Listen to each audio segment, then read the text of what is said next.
I decided that what it would be most authentic would be what is most important to me, what has led me to what I'd call a life in full bloom. And so what is most important to me is to be close to nature, and I've always been a gardener. So I chose the pathway of the gardener.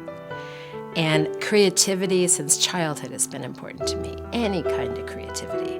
So then I chose the pathway of the artist. And the third one was hard for me to decide, and I called it the lover.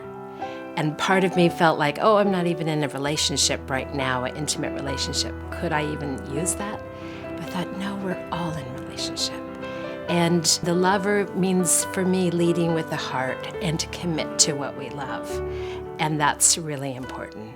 And the last one, I wasn't sure either of that name. I kept going back and forth, and I call it the path of the spirit weaver, to bring in spirit, to weave in spirit into daily life and joy.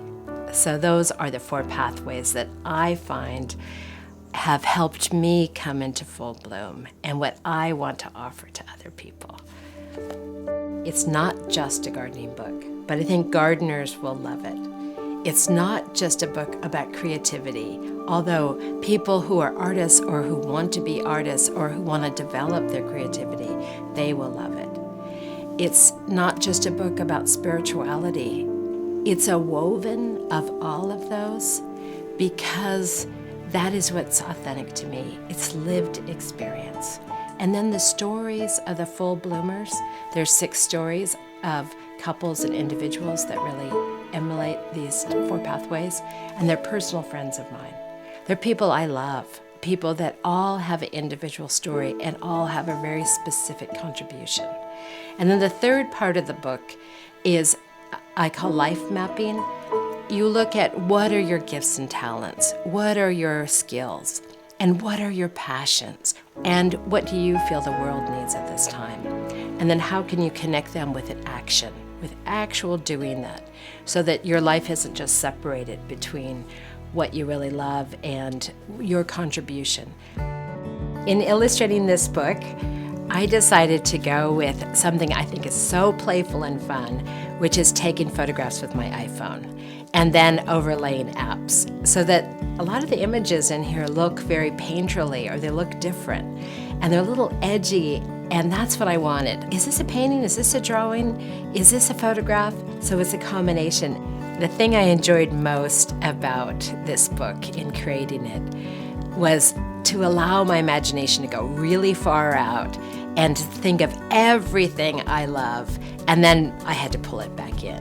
Somebody asked me, why do you have 120 practices? And I said, well, because I used to have over 1,000, and I kept bringing them down and trying to weave them. So people who read it will choose which ones resonate with them. If someone could choose one practice that feels good to you in each of the 4 pathways, I know your life would begin to bloom. I know it would shift. It was also really fun to do drawings, and I decided to make some drawings for the back of the book or underneath illustrations. I don't usually give myself the time to do drawings, but it was one of the most joyful parts. I just loved it.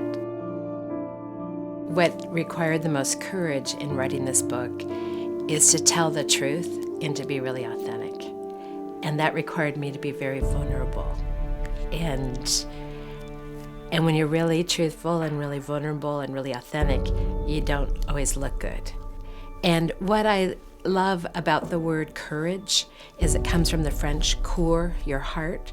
The meaning really is about, and I talk about this as a practice, is that when we are so heart connected, that what we do looks really courageous or brave.